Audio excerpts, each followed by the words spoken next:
على سيدنا محمد حبيب الرحمن عدد ما يكون وما قد كان وعلى آله وصحبه وأصلح لنا كل شأن اللهم أرنا الحق حقا وارزقنا اتباعه وأرنا الباطل باطلا وارزقنا اجتنابه ربنا زدنا علما وارزقنا فهما رب اشرح لي صدري ويسر لي أمري واحلل عقدة من لساني يفقهوا قولي أما بعد. Alhamdulillahirabbil alamin, kita dipertemukan dalam majelis bulanan ini yang mulia ini, yang hikmat, yang insya Allah didatangi oleh orang-orang yang solih, perindu surga, ingin jadi bukan hanya bidadari tapi ratu di surga, ya Bu. Amin amin ya robbal alamin. Tapi tes dulu, benar nggak ingin jadi ratu di surga? Amin. Tadi pagi yang berangkat saling suami ada nggak? Ngaco. Oh banyak yang nggak saling ya? Yang saling apa yang nggak saling? Belum punya suami. Yang saling apa yang nggak saling? Atau sudah janda? Iya. Oh dua-duanya. Yang saling apa yang nggak saling? Siapa yang tadi berangkat dari rumah dalam keadaan marah? Ada. Gondok. Ada. Siapa yang tadi gebrak pintu tadi pagi? Ada. Nyentak anak? Ada. Nyentak putu? Ada. Ngomel? Mosok sih? Enggak semua. Tenanan kok ini? Bocok-bocok kok Bu? Enggak ini, enggak tadi pagi saja kemarin ya Ustazah. Seharian ngomel-ngomel bentak gitu nggih. Boten salah. Ibu-ibu tahu nggak? Kalau kita itu kan bukan derajat Rasul ya, bukan derajat Nabi ya, biasa-biasa aja nih. Sholat sunnahnya biasa, kadang ngiling kadang ngajine kadang saling wetu sak lembar wetu. Kadang lali telung dino gak ngaji. Infak milih-milih buka dompet sing biru, apa sing abang, apa sing keren iki mlebu kotak infak.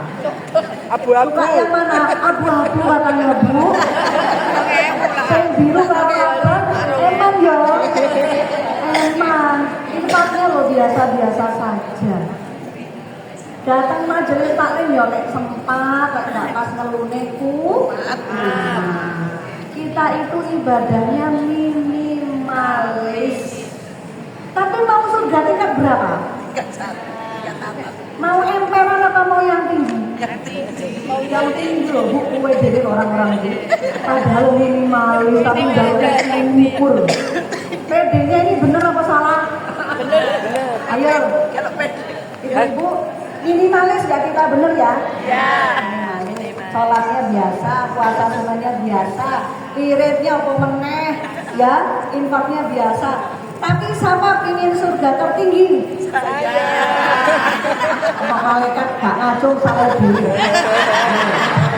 Ayo, siapa mau surga tertinggi? Saya. Malaikat bisa ketemu malaikat. Saya tanya lagi. Lah wong amalnya minimalis kok ingin surga tertinggi. Ini benar apa salah? Benar. Benar apa salah? Benar. Bu, kok pinter Bu? Ini pengajian berapa tahun tuh Bu? 23 tahun. Ibu-ibu benar. Kita minimalis tapi ingin yang paling tinggi itu benar. Keinginannya garis praktek. Tapi keinginan itu benar. Karena apa? Karena kita minta kepada yang maha benar. Karena kita minta kenikmatan di tempat yang hak, yang benar. Nanti di akhirat itu Bu, gak ada tempat lain selain yang disediakan oleh rumahnya kursi, kinis, kinclong, wangi. Gak ada yang ngotori Bu. Ya, tanaman yang ngotori, taplak dia tetap rapi. Pel-pelan dia tetap wangi, tapi putu jenengan dipendet Gusti Allah pripun? Stres tambahin. Langsung Bu, kalian itu astagfirullahaladzim. Astagfirullahaladzim. Ya Allah Bu, berarti saya itu nggak bersyukur ya Bu. Ya langsung nyadar sendiri. Saya diparingi putu, alah wong kotor kok iso diresiki. Timbangannya putuku jipet, gak duwe putu, sedih. Lah diparingi putu gitu malah berarti kan sehat aktif. Aku kok malah ngomong ya Allah, aku berarti kurang bersyukur, astagfirullahaladzim. Terus merenung, besoknya sembuh. Ayo siapa yang batuk belum selesai? Ayo. Siapa sih batuk terus? Siapa yang darah tinggi nggak sembuh? Itu kurang obat apa pakaian pikiran? Wes pinter. Ya kan? Banyak pikiran. Ibu-ibu, sekarang semakin diketahui, diakui bahwa kesehatan badan itu nomor 2. Karena kesehatan badan bergantung kepada yang pertama, yaitu kesehatan jiwa. Kan lagunya Indonesia Raya bagaimana? Bangunlah badannya. Jiwa dulu apa badan dulu? Jiwa. Nah sekarang ayo kita bercermin. Setiap hari yang kita perhatikan badan apa jiwa? Badan. Ibadah zahir apa ibadah batin? Zahir. Faktanya zahir, padahal yang benar setiap hari harus mengawasi amal batin. Oh ya, ya itu contohnya. Caranya mengeri bagaimana bahwa jenengan kurang perhatian sama amal batin. Coba cek dalam sehari rudetnya berapa kali. Pagi ada enggak? Saya ngamuan, nesu, khawatir ada enggak pagi hari? Ada. Siang ada enggak? Mangkel, sedih, putus asa, bingung, siang biasanya. Sore ada enggak? Kekesalan terus ngamuk-ngamui anak biasanya ya. Betul? Oh pintar. Malam sedih. Apa aku mau ngamuk-ngamuk? Gak jelas gitu. Malamnya sedih. Nah kalau empat ini benar Bu, Ibu terus-terusan emosi negatif, ini berarti kita hanya beribadah zahir tapi kurang perhatian pada ibadah batin. Alamat nggak sehat, ya. Alamat itu pertanda bahwa ruhnya tidak hidup, ruhnya tidak menyala, yang ada hanya gerakan raga. Betul apa betul? Pingin nggak dengan bahagia? Pingin nggak bahagia dengan apa yang ada? Pingin nggak ada orang di rumah, suami, anak-anak, baik dan buruknya apapun Anda terima dan Anda bahagia? Pengen enggak? Nah itu nanti rahasia masuk surga.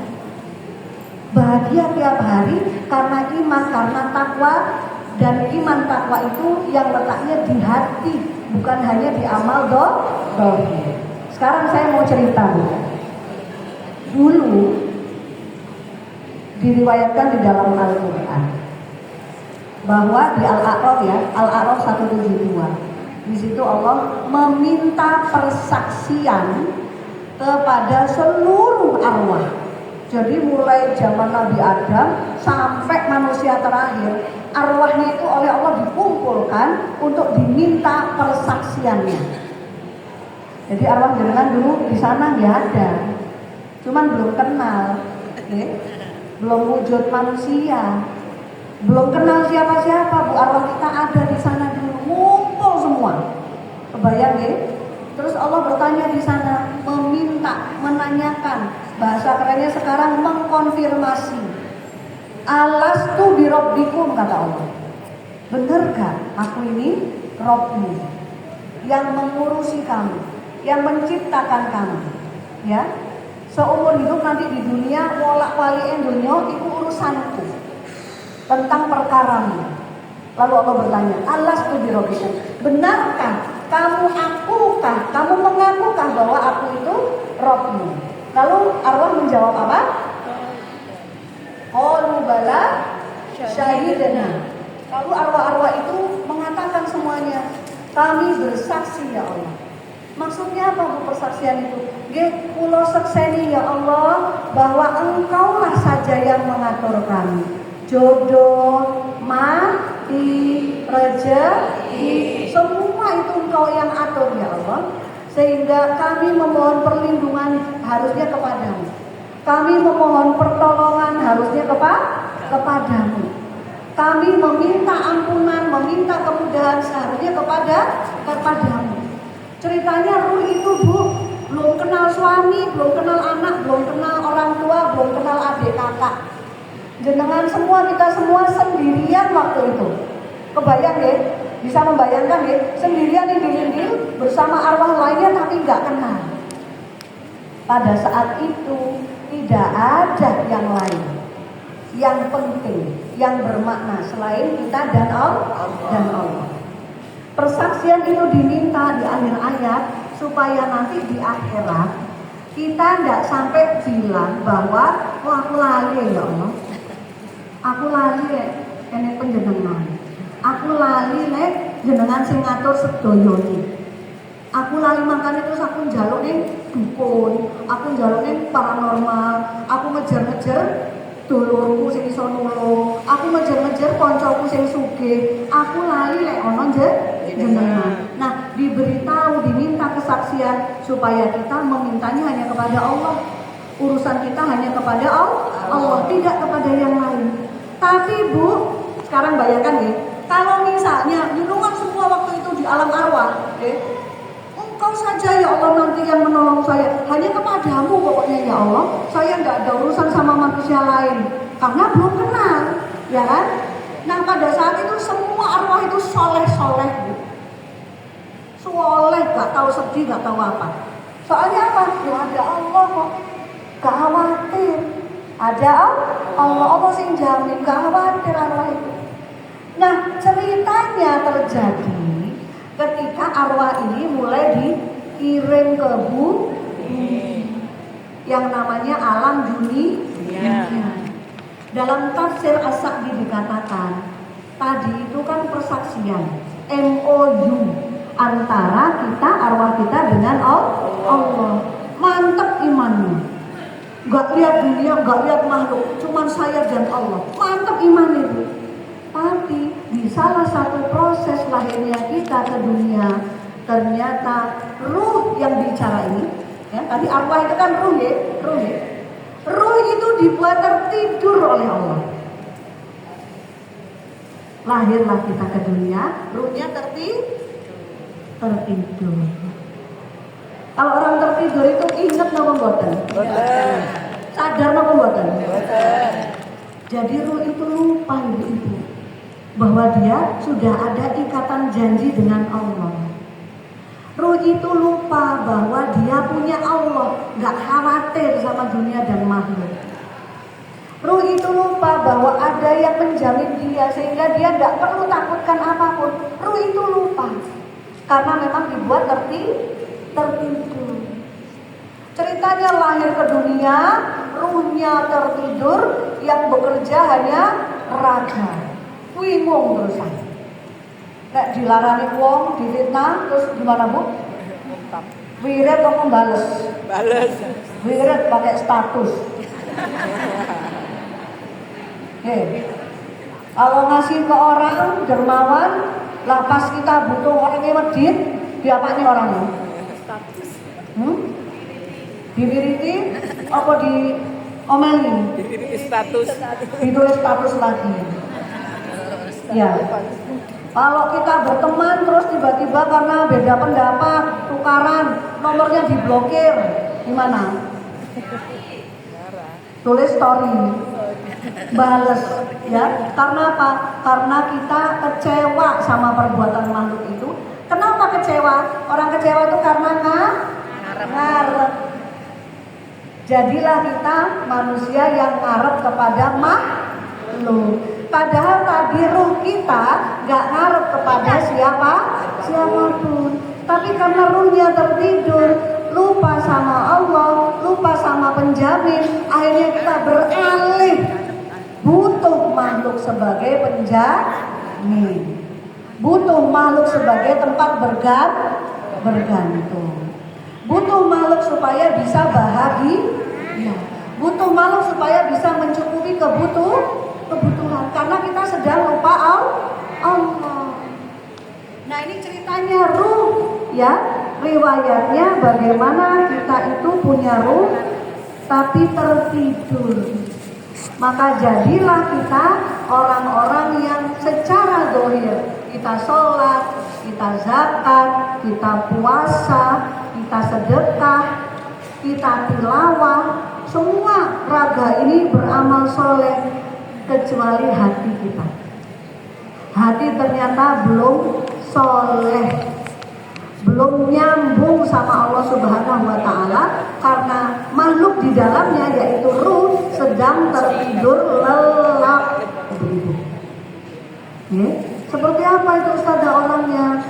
Ada nggak Bu orang ngajine rajin, tilawah tiap hari? Ada yang ikut awards, ada yang ikut odot. Awas ini pun apa? One week, one juice. Odos. One day, one juice. Odos. Ada Bu. One day, one sheet.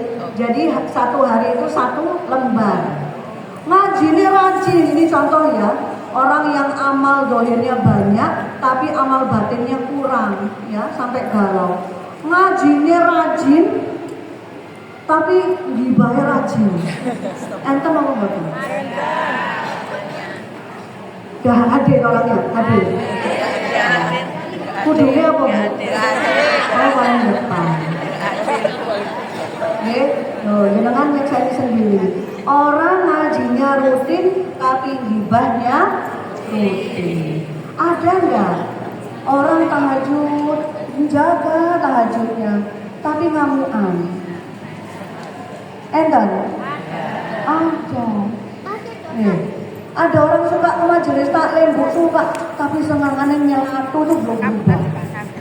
Saya hobi nyelatu. Enggak? Enggak? Ada.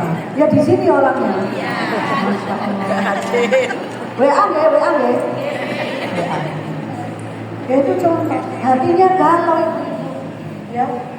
Ada yang nanti saya punya familia kenalan ngajinya rajin, setoran di luar dari awas ngaji awas, tapi ternyata musuhan sama mantunya. Pokoknya mantuku teko warisan aku gak teko, bas sampai gitu. Lah itu nggak sehari 2 hari Bu, batasnya kalau jotaan itu berapa hari? 3 hari. Jangan ngambil waktu optimal apa segera mau baikan? Segera mau baikan. Nggak ngambil waktu optimal 3 hari. 3 hari. Enakan segera memaafkan apa ngambil jatah optimal? Alah bodoh. Masuk. 3 hari itu loh, ada yang lebih dari 3 hari. Ada Bu. 3 generasi. Bukan 3 lebaran 3 tahun. 3 generasi ada. Sampai putune karo putune mau nikah nggak jadi. Sempat bermasalah dulu. Kenapa? Loh, ternyata mbak-mbak ini jotaan. Ini ketemuan putu-putu nggak setuju. Sempat bermasalah, hampir nggak jadi. Untungnya jadi. Padahal mbak-mbak ya sholat Bu, ya umroh, ya haji, ya ngaji, tapi putus silaturahmi. Nah terus ya apa hitungannya ngono iki? Malaikatnya lak bingung. Iki ibadah yang melaku, tapi kalau jotaan lebih dari 3 hari apa hukumnya? Tidak mencium bau surga. Apa hitungannya? Ayo bingung toh? Bingung. Gara-gara perkara hati. Oh, gondoan sampai suwi gitu tuh Bu. Biasanya kenapa? Loro hati loh. Loro hati itu kenapa? Gak terima. Ya. Padahal saya gak diterima ini apa? Takdir apa mboten? Takdir. Nah itu dia tuh, ya. Ruhnya tidak menyala, tidak sadar bahwa semua kejadian itu sebetulnya adalah takdir Allah. Lah kalau itu perkara takdir, orang beriman mestinya menerima apa mboten? Menerima. Kalau ada yang musuhi, itu takdir Allah apa orang itu sengaja memusuhi? Takdir. Takdir Allah. Kalau ada anak bantahan, cilik bantahan, gede tambah ngelamar. Ya, udah nikah malah lali wong tuane. Itu anak itu durhaka atau itu takdir Allah? Bingung itu. Ayo, tak bingung masih salah. Anak itu durhaka atau takdir Allah? Siapa yang jawab anak itu durhaka? Siapa yang jawab itu takdir Allah? Siapa yang jawab dua-duanya? Ya enggak, jangan boleh. Dua-duanya Bu. Dia durhaka pilihannya, tapi diizinkan Allah. Berarti maksudnya apa? Kalau mikirin anakku durhaka, mangkel Bu, mangkel orang hati gak iso turu, sedih, alah. Cilik tak gede no, gede tak cilik no sana. Cilik tak gede no, gede kok malah mulai ya Allah, gitu ya. Tapi ingat bahwa apa? Itu takdir Allah juga buat saya. Rodok marah. Agak tenang, lebih menerima, karena bukan hanya kelakuan anak itu saja, tapi karena Allah sedang menakdirkan ujian musibah kepada kita. Muslim yang beriman pada takdir akan sabar atau akan marah? Sabar. Akan protes sama Allah atau akan ridho? Ridho. Akan mendoakan anak atau akan memusuhi anak? Mendoakan. Gara-gara ingat bahwa itu takdir Allah. Tapi ingat takdir itu perkara kalbu. Kalbu yang ingat karena ruhnya terjaga. Berarti penting ruh terjaga itu ibu-ibu. Ya. Sementara tadi dikatakan ruh kita selama ini tertidur. Sekarang bagaimana caranya supaya ruhnya terjaga? Itu kan ya. Ya, sekarang Bu, kalau ibu itu yang diingat belanjaan, ngajari anak, apa kerjaan rumah?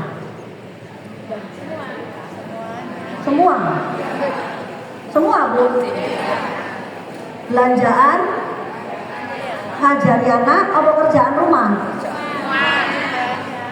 Apa jalan-jalan?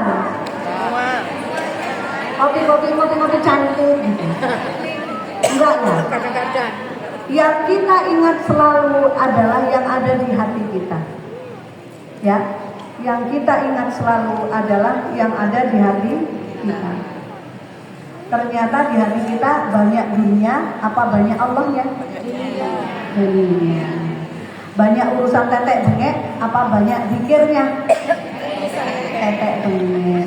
Banyak emosinya sama urusan makhluk, apa banyak tenangnya karena ridho sama Allah? Emosi karena makhluk. Hati kita perhatiannya sudah salah. Ya. Berarti bagaimana untuk menghidupkan ruh? Nah ini ya Bu ya, yang penting. Ternyata ruh itu hidup tidak bisa otomatis. Okay? Kita harus mengakui dulu iyo. Ustazah itu loh ceket bisa ngomong tapi kok bener kabeh. Kok yo ngerti lah aku gondoan. Kok yo ngerti sopo sing bocorne. Aku seneng ngaji tapi yo rajin rasa-rasan. Kok ngerti yo Ustazah? Yo ngerti aku tahajud sering tapi seneng nyelatu, sik pancen nyelatu yo kok ngerti. Ya iya sama. Dulu sama. Tapi insya Allah berubah.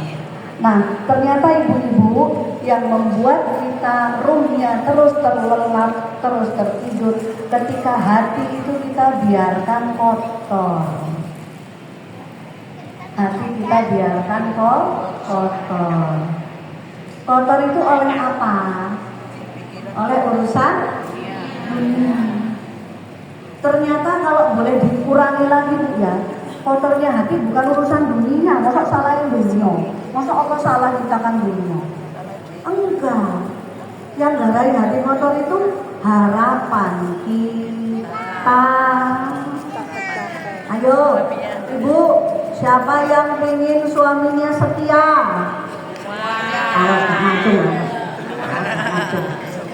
Siapa yang ingin suaminya peka? Siapa yang ingin suaminya rajin transfer? Ketara betul ya. Siapa yang mau putranya soleh, cerdas, patuh, akhlaknya mulia? Siapa yang ingin mantu yang sayang? Siapa yang mau umroh tiap tahun?